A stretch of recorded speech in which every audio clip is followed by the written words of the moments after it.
Friends, मैं वहीदा और welcome to my channel Waheeda Bilimoria. Friends, आज हम क्लास 10th का 11th पेपर और 12th पेपर के 1 मार्क के सम देखने वाले हैं फ्रेंड्स, जो 32 सम्स होंगे। और ये आपकी जो अगर आप सीबीएसई में है तो आपकी ऑन गोइंग प्रीलिम्स एग्जाम में आपको बहुत मदद करेगी। तो चलिए शुरू करते हैं ये सफर, जिसमें कई सारे ऐसे सम्स है जो हमने आगे कभी नहीं देखे। वेलकम डियर चिल्ड्रन, पेपर 11 का सेक्शन ए देखते हुए फर्स्ट क्वेश्चन है, if alpha and beta are zeros of the polynomial 6x² - 5x - k and alpha minus beta is 7/6, then find k। तो फ्रेंड्स, इसमें पहली चीज हमें ये पता होनी चाहिए ये कि अल्फा प्लस बीटा की हमारे पास ऑलरेडी फॉर्मूला है -b/a। ये जो है ये एडिशन ऑफ टू जीरोस की फॉर्मूला है। तो अगर आप 6x² - 5x - k देखते हैं तो आपका b जो है वो है -5 और a जो है वो है 6 और c जो है वो है -k। तो चलिए अब आपको इस पे से सिर्फ minus into -5/6 that is equal to 5/6, ये आपका हो गया अल्फा प्लस बीटा।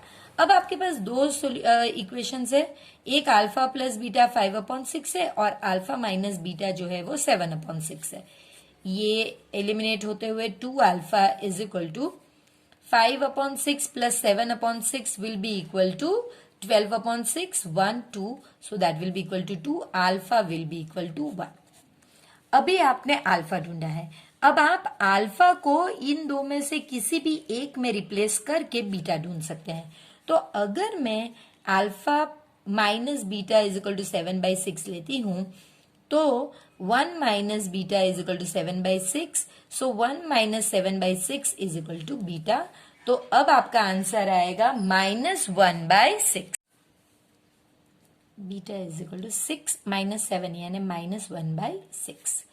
अब आपके पास दोनों ही चीज आ गई है। अब फ्रेंड्स, इससे आपको दो फैक्टर्स मिलेंगे। देखिए, ये अगर 1 है तो आपका पहला फैक्टर है, अगर ये +1 है तो -1, और अगर ये माइनस है तो ये आपका दूसरा फैक्टर है। अब आपको सिर्फ इन्हें मल्टीप्लाई करना है। तो देखिए x² plus x/6 minus x, फिर इसके बाद -1/6। अब इन दो का अगर आप सबको एलसीएम करते हैं 6, so 6x² plus x minus 6x minus 1/6, तो ये हो गया 6x² minus 5x minus 1/6 is equal to 0। तो अगर ये यहां पे गया तो 6x² minus 5x minus 1 is equal to 0। अब आप देख सकते हैं ये सेम पोलिनोमियल आपको दिया गया है, तो आपको पता चल गया, अगर ये दो को आप कंपेयर करेंगे तो आपको पता चलेगा कि k जो है वो है 1। तो यहां से आपको वैल्यू मिली k इज इक्वल टू 1 की। तो आप ये सिंपल इस तरह से लिख सकते हैं कि k is equal to 1। What is the probability of 5 Fridays in February month of a non-leap year? Non-leap year में आपको पता है कि 28 डेज होते हैं और फरवरी में, और आपको 5 फ्राइडेज करने हैं। तो आपको पहले तो 7 करना है, क्योंकि 7 डेज होते हैं वीक में। अब आप डिवाइड करोगे तो ये 4 हो गया, 0/7, यानी कि आप देख सकते हैं कि कुछ भी एक भी दिन आपका बचा नहीं है। तो 0/7 ये जो है ये आपकी प्रोबेबिलिटी है। तो अभी 0/7 इज सेम एज 0, इसलिए आपकी प्रोबेबिलिटी 0 होती है। आपके पास दो इक्वेशंस हैं, आप इन्हें इस तरह से सॉल्व अगर करते हैं तो ये हो गया 2x is equal to 48, so x is equal to 24, यानी 48 डिवाइडेड बाई 2 24 हो गया। अब आपके पास x की ये हो गई। अब आप इन दो में से कोई भी एक इक्वेशन में x की वैल्यू रिप्लेस करके z की वैल्यू ढूंढ सकते हैं। x plus z is equal to 45, 24 plus z is equal to 45, z is equal to 45 minus 24, z is equal to 21। ये आपको दोनों ही वैल्यूज मिल गई, z भी मिल गई और x बार भी। अब आपको मीडियन की फॉर्मूला तो पता ही है, 3 median is equal to z प्लस 2x बार, ये एम्पेरिकल फॉर्मूला है। तो median is equal to z 21 plus 2 into 24 upon 3, 21 plus 48 upon 3, ये हो गया आपका 69/3, यानी के 3 2 जा और 3 जा, सो मीडियन आपका हो गया 23। ये सम भी बहुत इंटरेस्टिंग सम है। पहले फ्रेंड्स आपको ये समझना होगा कि अगर आपकी सीरीज 1 2 3 4 यानी कि नेचुरल नंबर्स की होती है n तक, तो इनका जो सम है वो n प्लस 1/2, ये हमारा जो ओरिजिनल फॉर्मूला है बहुत सारे पेपर्स में हम देख चुके हैं। जो फ्रेंड्स आज ही हमारे साथ जुड़े हुए हैं वो आगे हमारे जो 7 सॉल्व पेपर्स है वो चेक कर सकते हैं, और इस तरह के हमने आगे 10 पेपर्स में 1 मार्क के सम सॉल्व करे वो भी कर सकते हैं, ताकि उनको बहुत इजी लगे। तो देखिए फ्रेंड्स, अब हम ये देखते हैं कि यहाँ पे आपने देखा होगा कि ये 1 है, 1 प्लस 1 2 है, यानी कि ये भी वही सीरीज है, ये नेचुरल नंबर है, ये भी नेचुरल नंबर है, लेकिन फर्क इतना है कि ये नंबर्स एडेड है n-1 टर्म्स तक, जबकि ये नंबर्स थे n तक। तो अगर आपको n-1 टर्म तक ऐड करना है तो यही फॉर्मूला है, जहां जहां n है वहां पे n-1 दीजिए। तो ये देखिए Sn-1, यहां पे n है तो अगेन n-1, ये भी n-1 इसकी जगह पे, और फिर प्लस 1 तो है ही है अपॉन 2, तो ये हो गया आपका n-1 और ये कैंसिल हो गया तो n अपॉन 2, ये आपकी फॉर्मूला हो गई। ट्रू और फॉल्स में फर्स्ट वन देखते हैं। If a1 upon a2 is equal to b1 upon b2 is equal to c1 upon c2, then the pair of linear equations has no solution।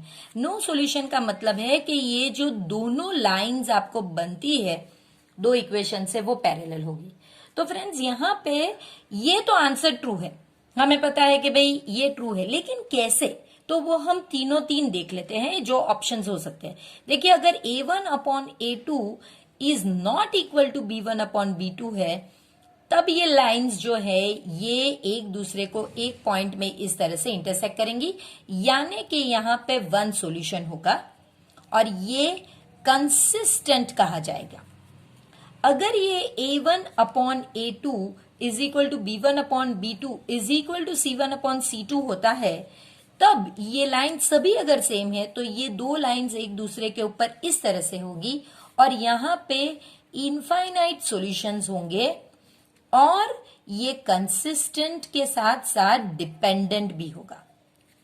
और अगर इस तरह की थर्ड कंडीशन आती है जहां पे a1 upon a2 is equal to b1 upon b2 लेकिन c1 अपॉन c2 इक्वल नहीं है, तब इसका सॉल्यूशन नहीं होता और ये जो दो लाइंस होती हैं वो पैरेलल होती है। If sine a plus sine square a is equal to 1, cos square a plus cos raise to 4a is equal to 1। Friends, ये आगे दो पेपर्स में आ चुका सम है जो बहुत सिंपल है। हम यहीं से शुरू करेंगे कि भाई sine a plus sine square a is equal to 1। अब हम इसे इस साइड पे शिफ्ट करेंगे, so sine a is equal to 1 minus sine square a। अब हमें क्योंकि पता है कि cos square a is equal to 1 minus sine square a, तो ये आइडेंटिटी के हिसाब से हम यहां पे लिख सकते हैं therefore sine a is equal to cos square a। ये हमारा पहला रिजल्ट है जो हमें यहाँ पे काम लगेगा। अब हमारे दूसरे रिजल्ट के लिए हम लोग स्क्वायर करते हैं बोथ साइड को, स्क्वायर बोथ साइड्स। तो आप देखेंगे कि ये हो गया आपका sine square a is equal to cos square a का भी स्क्वायर, ये स्क्वायर यहां पे ही आएगा, so sine square a is equal to cos raise to 4a। अब ये आपका सेकंड। अब हम इस सम को जो सॉल्व करना है उसका लेफ्ट हैंड साइड लेंगे कि हम लिखेंगे cos square a plus cos raise to 4a। अब कॉस स्क्वायर a तो क्या हो गया, साइन a, और कॉस रेज टू 4a क्या हो गया, साइन स्क्वायर ए, लेकिन आपको तो बता ही दिया गया कि अगर ये 2 है तो ये तो आंसर 1 होगा, so that is equal to 1, और ये ही आपका राइट हैंड साइड है। तो लेफ्ट हैंड साइड से शुरू करते हुए आप राइट हैंड साइड पे पहुंच गए जहां पे वैल्यू होगी 1। The probability of getting a vowel from 26 alphabet if we select one alphabet randomly। तो आपको पता है अल्फाबेट्स जो है ये A, B, C से लेके Z तक है, यानी कि N आपका 26 है जो आपको दे भी दिया गया है। इसके बाद आपको पता है कि वॉवेल्स जो है वो इन्हीं में से A, E, IOU, यानी कि आपका M जो है ये 5 है। तो आपको प्रोबेबिलिटी ढूंढनी है, प्रोबेबिलिटी जो है वो M/N यानी कि 5/26, तो बिल्कुल वही चीज आपको दी गई है, इसलिए हमारा आंसर है ट्रू। आंसर 6 में भी हमारा ट्रू ही होगा फ्रेंड्स, जो हमने लिखा नहीं था। देखने में इजी लेकिन ये थोड़ा ट्रिकी हो सकता है। देखिए, if a line intersects a circle in one and only one point then it is a tangent. Friends, ये एक पॉइंट में इंटरसेक्ट कर रही है, ये टेंजेंट है, लेकिन अगर ये इस तरह से कुछ होती तो ये टेंजेंट नहीं है। ये जो कहा गया है वो ये फिगर भी हो सकता है यहां पे, इसलिए ये आंसर है फॉल्स। अगर इसमें एक और चीज ऐड की गई होती, जैसे कि ये पॉइंट कि दी गई लाइन जो है ये रेडियस को परपेंडिकुलर होती है, तब ये टेंजेंट होता। सिर्फ अगर इतना दिया गया है और वो रेडियस को परपेंडिकुलर की बात नहीं की गई है, तब ये आंसर फॉल्स होगा। फ्रेंड्स, इसके जो नीचे वाला सम है ये थोड़ा ट्रिकी और इंटरेस्टिंग सम है, लेकिन बहुत मजा आएगा आपको इसमें। देखिए, आपको 2 इस तरह से इक्वेशंस दिए गए हैं, इन्हें सॉल्व करके आपको x माइनस वाई लाना है, जो काफी डिस्टर्बिंग होगा क्योंकि वो बहुत लंबा टाइम लेगा। तो इसमें हम क्या करेंगे, दोनों इक्वेशन में से x की वैल्यू पहले निकाल लेंगे और फिर उन्हें इक्वेट कर देंगे। जैसे कि 2x plus 3y is equal to 7, तो इसमें 2x is equal to 7 minus 3y, x is equal to 7 minus 3y by 2, यानी एक इक्वेशन में से मुझे x की वैल्यू मिल गई। इसी तरह मैं इस इक्वेशन में से भी x की वैल्यू निकाल लूंगी। 3x is equal to 3 minus 2y, x is equal to 3 minus 2y by 3। अब क्योंकि ये दोनों ही x की वैल्यू है, मैं इन्हें इक्वेट कर सकती हूँ। 7 minus 3y by 2 is equal to 3 minus 2y by 3। ये हो जाएगा क्रॉस मल्टीप्लीकेशन करने पर 21 minus 9y is equal to 6 minus 4y। अब मैं y को एक साइड पे और x को एक साइड पे, y को शिफ्ट कर रही हूं। सो माइनस 5y मैंने इसको शिफ्ट किया है और यहां पे मैंने इसको शिफ्ट किया है। सो 6 माइनस 21 यानी minus 15। So y is equal to 15 by 5 यानी कि 3। y की वैल्यू मुझे मिल गई है। अब मैं उसमें किसी भी x में रिप्लेस करके x की वैल्यू ढूंढ सकती हूं। So x is equal to 7 minus 3y by 2, so that is equal to 7 minus 3 into 3 by 2, 7 minus 9 by 2, minus 2 by 2 that is equal to minus 1। तो देखिए, y और x दोनों की वैल्यू मिल गई। अब x minus y is equal to x की value minus 1, y की value, ये माइनस इसके लिए है और y की value 3, so x minus 1 is equal to minus 4। इस तरह से आपको सॉल्व करना होगा। ये जो 10th सम है, अगेन इसमें मिस्टेक जो होती है वो कॉमन मिस्टेक होती है friends, probability of getting 100 marks out of 100 marks exam. तो इसमें फ्रेंड्स क्या होता है कि n लेने में बच्चे गलती कर देते हैं। ये m की वैल्यू होती है और ये n की वैल्यू होती है। देखिए, 2 मार्क आ सकते हैं, 3 मार्क आ सकते हैं, 4 मार्क आ सकते हैं। 100 मार्क्स की एग्जाम है तो 100 तक मार्क्स आ सकते हैं, लेकिन 0 भी आ सकता है। तो ये n 100 नहीं बल्कि 101 है और उसमें से 100 आने की प्रोबेबिलिटी तो एक ही है।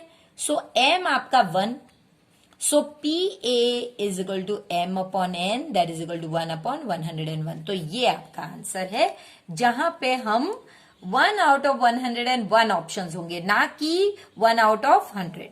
तो ये मिस्टेक हो जाती है फ्रेंड्स, तो आप प्लीज इसका ध्यान दीजिएगा। ये जो नेक्स्ट वन है, if 600 gold balls of diameter 1 centimeter are melted and made into a wire। यानी कि इस तरह से छोटे छोटे 600 बॉल्स हैं जिनका डायामीटर 1 सेंटीमीटर है। इस तरह के 600 बॉल्स हैं। इन्हें पिघालकर एक वायर बनाई गई है गोल्ड की जिसका डायामीटर 0.4 सेंटीमीटर है। आपको इसकी जो लेंथ है ये ढूंढनी है। तो सिंपल सम है फ्रेंड्स, इन दो के वॉल्यूम को आपको इक्वेट करना है क्योंकि इसका वॉल्यूम पिघल कर ही ये बनेगा। तो दोनों की वॉल्यूम की फॉर्मूला को इक्वेट कीजिए। तो हम लिखेंगे 600 इंटू, क्योंकि 600 बॉल्स है, into volume of sphere is equal to volume of cylinder, क्योंकि ये सिलेंडर है। तो ये 600 इंटू 4/3 पाई R1, इसका अगर रेडियस हम R1 लेते हैं तो वो cube, that is equal to pi R2 square H। अब पाई पाई तो कैंसिल हो सकता है। ये R1 है 1/2, क्योंकि डायमीटर 1 है तो ये 1/2, और यहां पे R1 होगा 0.4/2 यानी 0.2 या 2/10 आप लोगे यहाँ पे, और यहाँ पे आप 1/2। So 600 into 4/3 into 1/2 into 1/2 into 1/2 that is equal to 2/10 into 2/10 into height आपको ढूंढनी है। ये सारी चीज इस साइड पे शिफ्ट होगी। 600 इंटू 4 आप यहाँ पे कैंसिल कर सकते हैं, 1 जा 200 1 जा 100, ये दो मिलाकर ये 4 कैंसिल हो गया। तो आपके लिए इजी हो गया। तो ये पूरा ही नहीं करना, 100 इंटू, अब ये 100 ऊपर जाएगा और यहां पे नीचे 4 आएगा, इज इक्वल टू H 1 जा and 25। So therefore H is equal to 2500, और क्योंकि ये सारा ही सेंटीमीटर में था तो सेंटीमीटर क्यूब। लेकिन फ्रेंड्स आपको जो आंसर पूछा गया है वो सारे ही, देखिए ये 25 सेंटीमीटर जो हमारा है नहीं, तो ये वाले दोनों ही मीटर में है। तो वो कैसे कन्वर्ट करोगे? तो इसके लिए इसे आपको डायरेक्ट मीटर में कन्वर्ट करना होगा, जिससे आपका आंसर होगा H is equal to 25 metre. लेकिन इससे पहले हम ये मिस्टेक हमारी, क्योंकि ये हाइट है, ये कभी भी क्यूब नहीं हो सकता, ये मिस्टेक हमारी सुधार लेते हैं। और ये तो कन्वर्जन फ्रेंड्स आपके लिए बहुत इजी ही होना चाहिए। 1 metre is equal to 100 centimetre, तो 2500 metre is how much, centimetre is equal to how much, तो 25 मीटर। तो वो तो सिंपल है कन्वर्जन। तो ये 25 मीटर के आंसर को आपको टिक करना है। जो 12th सम है फ्रेंड्स, इस टाइप का एक सम आगे भी आ चुका है, लेकिन इसमें सिर्फ कंडीशन पूछी गई है कि अगर आपको इस इक्वेशन के लिए, ये क्वाड्रेटिक इक्वेशन के लिए कहा गया है कि इसके दोनों रूट्स यानी कि अल्फा और बीटा एक दूसरे के रेसिप्रोकल है, यानी कि अल्फा इज इक्वल टू 1/बीटा, और आप कह सकते हैं कि बीटा इज इक्वल टू 1/अल्फा, ये एक दूसरे के रेसिप्रोकल अगर हैं तो इनमें से कौन सी चीज राइट है? फ्रेंड्स अगर एक दूसरे के रेसिप्रोकल है तो बगैर कुछ सोचे समझे आप यही टिक कर दीजिए कि ये जो C और A है ये दोनों सेम होने चाहिए।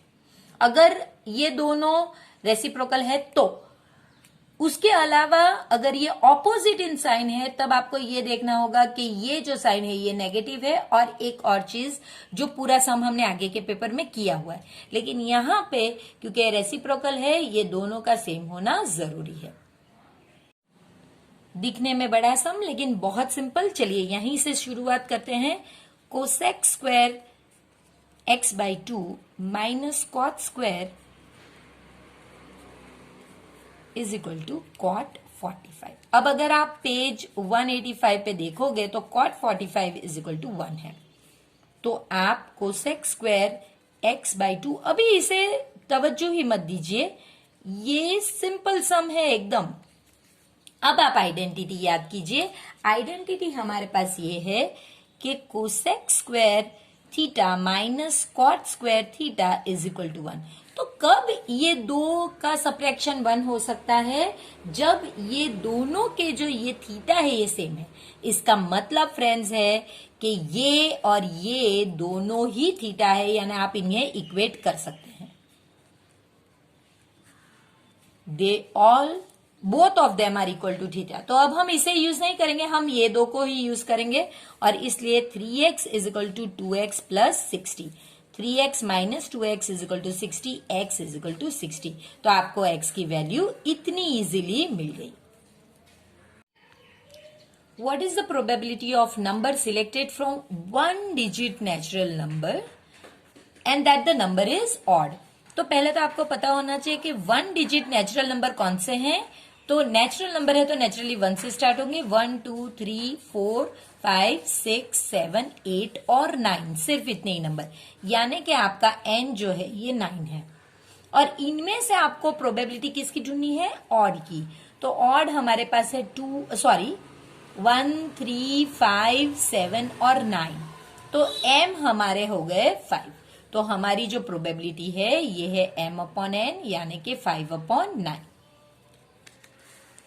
इसके बाद write the formula to find area of triangle. आपको ट्राइंगल के एरिया ढूंढने हैं जिनके आपके वर्टाइसेस आपको दे दिए गए हैं। तो बहुत सिंपल फॉर्मूला है फ्रेंड्स, जिनको नहीं आती है बनाने वो प्लीज इस तरह से एक ट्रिक आजमा सकते हैं।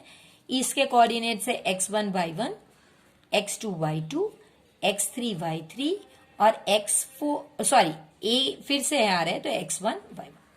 अब हम क्योंकि पहले एरिया ऑफ ट्राइंगल में हम जो है पहले हाफ और फिर इसका अगर x लेते हैं तो फिर ये दो को सब्ट्रैक्ट करेंगे, y2 माइनस y3। फिर अगर हम ये x लेते हैं तो हम ये दो को सब्ट्रैक्ट करेंगे, y3 माइनस y1। और फिर अगर हम लास्ट में ये वाला x लेते हैं x3, तो फिर हम ये दो को सब्ट्रैक्ट करेंगे, y1 माइनस y2। तो ये आपकी फॉर्मूला इतनी इजी से आप बना सकते हैं। सिर्फ आपको ये चीज याद रखनी है और फिर इस तरह से आप फॉर्मूला बना सकते हैं। हमारा ये पेपर का लास्ट सम है फ्रेंड्स। आपको दे दिया गया है कि भाई OA जो है और OB ये दोनों 4 सेंटीमीटर है, ये पूरा 4 सेंटीमीटर है, यानी कि डायामीटर 4 सेंटीमीटर है तो रेडियस आपका 2 सेंटीमीटर होगा। दोनों का रेडियस आपका 2 सेंटीमीटर होगा। तो अब आपको बड़े सर्कल सेमी सर्कल का भी डायामीटर मिल गया है, 4 + 4 8। तो ये 1 ले लीजिए आप स्मॉल सर्कल्स का, और बड़े का आप ले लीजिए 8 सेंटीमीटर, तो इसका रेडियस होगा 4 सेंटीमीटर। बस आपको एरिया ही ढूंढना है। तो पहले हम बड़े का अगर लेते हैं तो area of figure is equal to area of big semi circle plus area of plus 2 multiply by, क्योंकि दो सेम है, area of small semi circle. तो सेमी सर्कल बड़े वाले की तो फॉर्मूला हमें पता है πr² बाई 2, लेकिन ये बड़े वाला हमारा ये है तो r2 होगा, और यहां पे 2 इंटू πr1² बाई 2। ये 2 इसलिए क्योंकि ये सेमी सर्कल है। तो अब आप सिंपल इसे कैलकुलेट करके कर सकते हैं। सिर्फ r की वैल्यू रिप्लेस करेंगे, पाई की वैल्यू अभी रिप्लेस नहीं करेंगे। सो 4 इंटू 4 तो ये हो गया 16/2 प्लस यहां पे 2 इंटू पाई, यहां पे r की वैल्यू है 2, सो 2 इंटू 2 इज 4/2। तो ये आपका हो गया 8 और ये हो गया 4, तो 8 + 4 यानी कि आपका 12 पाई आंसर है। पेपर नंबर 12 का सेक्शन ए देखते हुए फ्रेंड्स, ये जो फर्स्ट क्वेश्चन है, if 2 zeros of quadratic equation, जो नॉर्मल क्वाड्रेटिक इक्वेशन है वो दोनों कौन से हैं, वो अल्फा बीटा आपको दे दिया गया है। आपको इनका स्क्वायर का एडिशन कितना होगा वो बताना है। फ्रेंड्स इसकी फिक्स्ड फॉर्मूला है, तो ये आपका होगा b² - 2ac बाई a²। ये इसकी फॉर्मूला है जो हमें लर्न करनी होगी। Second one, probability of 53 Tuesdays in a leap year. तो लीप ईयर है तो आपके पास टोटल डेज होंगे 366 और आपको 366 को डिवाइड करना है। आप चाहें तो इन्हें आप 52 वीक से भी कर सकते हैं, लेकिन 7 से अगर करेंगे तो वो बेहतर रहेगा, ताकि आपको डायरेक्टली प्रोबेबिलिटी मिल सकती है। सो 7 5 जा 35, 7 2 जा 14 और 2 बचता है। सो 52 2/7 ये आपको डायरेक्ट आंसर प्रोबेबिलिटी की मिल गई। तो आपका प्रोबेबिलिटी होगा 2/7। इफ अब आपको m और z की वैल्यू दी गई है, आपको x बार ढूंढना है। अगेन हम इंपेरिकल फॉर्मूला का ही यूज करेंगे। तो हमारे पास 3 इंटू 26, अब z हम इस साइड पे लेके आएंगे, is equal to 2x bar. So 26 78 minus 6/2 is equal to x bar. So 72/2 36, therefore x bar is equal to 36. Find the total surface area of a 5 rupee coin. तो friends आपको पता होना चाहिए कि 5 रुपी कॉइन आपका cylinder है और उसका आपको TSA यानी कि टोटल सरफेस एरिया ढूंढना है, जो बहुत इजी है। सिर्फ हमारी फॉर्मूला होगी 2πr h प्लस r। आपसे कहा गया है कि cot theta into cos theta plus sine theta is equal to sec theta. तो सिर्फ आप अभी लेफ्ट हैंड साइड को सॉल्व कीजिए। Left hand side is equal to cot theta multiply by cos theta plus sine theta. अब इसे आप simplify कीजिए। कॉट थीटा का मतलब है cos theta upon sine theta into cos theta plus sine theta. अब हम एलसीएम करेंगे तो आपका एलसीएम होगा साइन थीटा।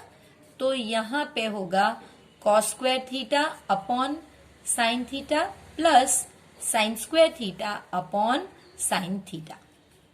तो ये हो गया आपका cos square theta plus sine square theta upon sine theta. अब ये तो आइडेंटिटी है कि इसका आंसर हो गया 1 साइन थीटा, और 1 साइन थीटा तो फ्रेंड्स कोसेक थीटा होता है, वो सेक थीटा नहीं होता, इसलिए हमारा आंसर होगा false. Probability of getting a prime number from one's digit natural numbers। तो अगेन हमारे नेचुरल नंबर्स जो हैं, और वो भी वंस डिजिट वाले 1 2, क्योंकि नेचुरल नंबर है 1 से शुरू होंगे, यानी कि आपके n जो है ये 9 है। अब इनमें से आपको प्राइम नंबर चाहिए, तो प्राइम नंबर आपके हैं 2 3 5 7 बस। सो ये आपका हो गया m जो है ये 4 है, तो हमारा PA जो है वो m/n यानी कि 4/9, तो वही आपको दिया गया है, इसलिए ये आंसर हमारा ट्रू होगा। ये सम भी हमने आगे वाले पेपर्स में सॉल्व किया हुआ है कि आपसे कहा गया है कि एक सर्कल का एरिया और उसका सरकमफ्रेंस इक्वल है। तो देखिए, पहले आपको area of circle is equal to circumference of circle लगाना है। एरिया ऑफ सर्कल πr² और सरकमफ्रेंस 2πr। पाई तो कैंसिल हो गया, सो r² is equal to 2r। आप चाहें तो r को इस साइड पे अगर डिवीजन में लाते हैं तो r is equal to 2 direct आता है।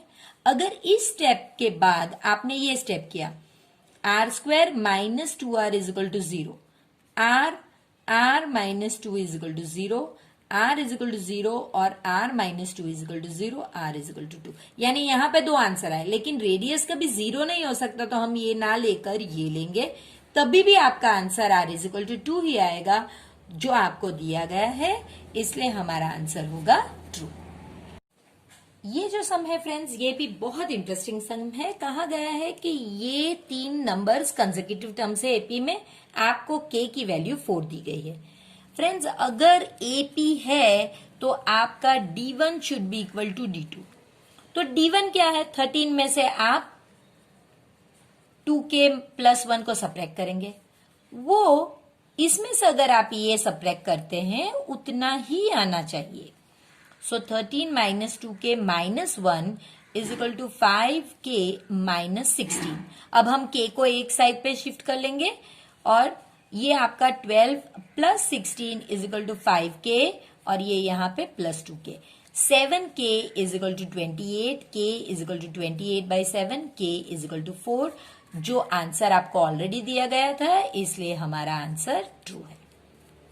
ये रूल हमें पता होना चाहिए कि अगर एपी है तो डिफरेंस सेम आना है, बस वही करना है। ये भी एक बहुत इंटरेस्टिंग सम है। यहां पे आपसे कहा गया है फ्रेंड्स कि 5 years before sum of 3 friends age was x years। So अगर ए है पहले वाले की एज 5 साल पहले, प्लस दूसरे वाले की एज 5 साल पहले, प्लस तीसरे वाले की एज 5 साल पहले, इनका सम x years था। तो आप देख सकते हैं a plus B plus C -15 is equal to X, therefore a plus B plus C will be x plus 15। ये हमारे काम आएगा। अब आपसे कहा गया है कि y years के बाद इनकी एज का सम कितना होगा। तो फ्रेंड्स जो a था उसकी एज में y years का एडिशन होगा, इसी तरह b की एज में भी y years ऐड होगा, इसी तरह c की एज में भी y years ऐड होगा। तो ये हो गया a plus B plus C plus 3y हो गया आपका। अब आपके पास इसकी वैल्यू तो ऑलरेडी सॉल्व की गई है, सो x प्लस 15 प्लस 3y ये आपका आंसर हो गया जो हमारे पास ऑलरेडी है। x plus 3y plus 15, option A जो है वो हमारा यही आंसर है। ये भी एक बहुत इंटरेस्टिंग सम है। आपसे कहा गया है कि ये जो दो इक्वेशंस हैं इनका यूनिक सॉल्यूशन है, इस चीज को आपको कैप्चर करना है। तो यूनिक सॉल्यूशन का मतलब फ्रेंड्स ये होता है कि a1 upon a2 should not be equal to b1 upon b2। तो यही पूछा है कि भाई यहां पे a का मतलब है a1, ये जो है वो a1 है, तो a1 की वैल्यू एक्चुअली पूछी गई है। तो फ्रेंड्स अब हमें पता है कि a1 आपका a है, a2 आपका 2 है, b1 आपका 2 है और b2 आपका 3 है। बस इनकी वैल्यूज यहां पे रिप्लेस कीजिए। a upon 2 should not be equal to 2 upon 3। अब यहां पे ले जाइए a should not be equal to 4 upon 3, यही चीज आपको दी गई यहाँ पे। तो आप बी ऑप्शन चूज करोगे क्योंकि a किसके बराबर नहीं होना चाहिए। तो ये चीज आप यूनिक सॉल्यूशन को कैप्चर कीजिए, उसको समझिए और फिर वैल्यूज डाल के सॉल्व कीजिए। Probability of getting minimum 1 girl from a family of 2 children, ये सम भी हमारे पास कभी नहीं आया है। देखिए 2 बच्चों की प्रोबेबिलिटी कितनी हो सकती है, तो देखिए n हमारा होगा अगर दोनों बॉयज पहले आए, या फिर पहली बार में एक गर्ल है और दूसरी बार में बॉय है, या फिर पहली बार में एक बॉय है दूसरी बार में एक गर्ल है, या फिर दोनों बार गर्ल है। तो हमारे पास एक्चुअली 4 कॉम्बिनेशन है, तो n हमारा होगा 4। अब m क्या है, उन्होंने पूछा है कि मिनिमम एक गर्ल तो होनी ही चाहिए, तो ये तो भाई हो नहीं सकता, ये तीनों में मिनिमम एक गर्ल तो है ही है, तो वो हो गया। तो आपका m जो हो गया वो 3, तो प्रोबेबिलिटी क्या होगी फ्रेंड्स, m अपॉन n यानी कि 3 अपॉन 4। तो ये हमारी प्रोबेबिलिटी होगी 3 upon 4। If X square minus 6x is equal to 1 then x minus 1 upon x। आपको पता चलेगा कि ये तो भाई कैसा सम होगा, लेकिन इससे इजी तो सम हो ही नहीं सकता। आप यहां से लेकर शुरू कीजिए और फिर यहां पे आप x कॉमन निकाल दीजिए, तो x minus 6 is equal to 1। इसके बाद अगर आप देखें तो आप ये x को इस साइड पे ले जाइए, x minus 6 is equal to 1 upon x। अब आप इसको यहां पे शिफ्ट कीजिए, x minus 1 upon x is equal to 6। देखिए आपकी वैल्यू आ गई कि x माइनस 1 अपॉन 6 आपका कितना होना चाहिए, 6। ये भी एक बहुत इजी सम है जो आगे के पेपर में ऑलरेडी हमने सॉल्व किया हुआ है। sec 4a is equal to cosec a minus 20। यहीं से आपको पता चल जाना चाहिए कि कॉम्प्लीमेंट का कंसेप्ट हमें यहां पे यूज करना है।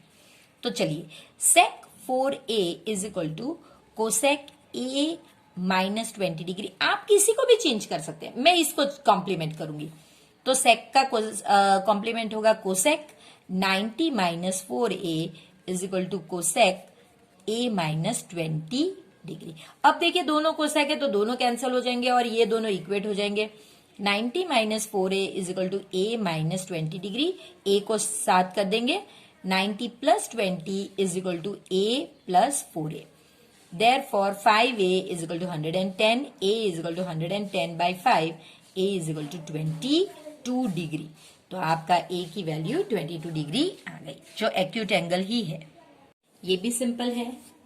If PA is equal to 1/7 find PA dash. तो आपको पता है कि भाई आइडेंटिटी है कि PA plus PA dash is equal to 1।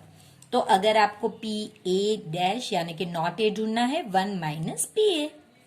So 1 minus 1 upon 7 that is equal to 7 minus 1 upon 7 that is equal to 6 upon 7. In any case ये जो नंबर आएगा ये आपका प्रॉपर फ्रैक्शन ही होना चाहिए। How many tangents does a circle have?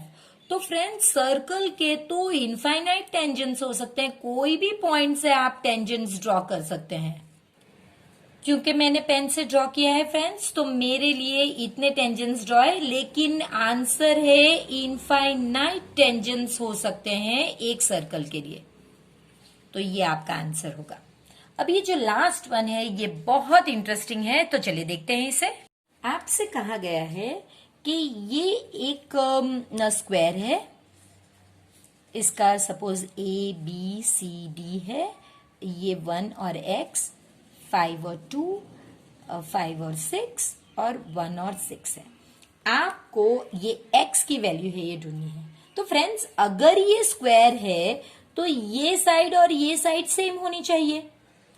तो if ABCD is a square तो distance AB should be equal to distance BC। तो आपके पास वर्टाइसेस है, आप सिर्फ डिस्टेंस फॉर्मूला का यूज कीजिए। तो यहां पे आप देख सकते हैं कि ये दो के coordinates 1 minus 5 square plus x minus 2 square should be equal to, अब आप इन दो को ले लीजिए या फिर आप इन दो को ले लीजिए। अगर आप इन दो को लेंगे तो बेहतर रहेगा क्योंकि स्क्वायर में तो सभी साइड सेम है, तो हम यहाँ BC ना लेते हुए CD ले लेते हैं, वो बेहतर रहेगा। सो 1 minus 5 square plus 6 minus 6 square. तो आप वैसे फ्रेंड्स ये भी ले सकते हैं, ये गलत नहीं था, ये भी ले सकते थे, आप कोई भी दो साइड ले सकते हैं। तो ये आपका -4 का स्क्वायर होगा 16 plus x square minus 2x plus 4 is equal to, ये आपका हो गया -4 का स्क्वायर यानी कि 16 प्लस 0 का स्क्वायर, तो 0 ही रहेगा। अब क्योंकि दोनों साइड पे स्क्वायर है आप स्क्वायर्स को निकाल सकते हैं। So 20 plus X square minus 2x is equal to 16। अब आप सबको एक साइड पे ले लीजिए, एक्स स्क्वायर माइनस 2x और 20 ये माइनस 16 होगा तो प्लस 4 बच गया। ये आपका क्वाड्रेटिक इक्वेशन आ गया जिसे आपको सॉल्व करना है, जो बहुत सिंपल है। सो आप करेंगे 4 का आप करेंगे एडिशन होना चाहिए, आंसर -2। सो 2 2 जा, मेरी एक गलती हो गई फ्रेंड्स, यहां पे 4 आना चाहिए था, x माइनस यहां पे 4 आना चाहिए था, तो मुझे यहां पे आंसर 4 लाना है। सो 2 2 जा ऐड करना है, दोनों की साइन नेगेटिव। सो एक्स स्क्वायर माइनस 2, वैसे ये देख के भी पता चलता है कि x minus 2 the whole square का ही स्क्वायर है। अगर आप ये पूरा नहीं करते तो भी मैं दूसरी मेथड आपको बताती हूँ जो काफी इजी रहेगी। So -2x plus 4 is equal to 0।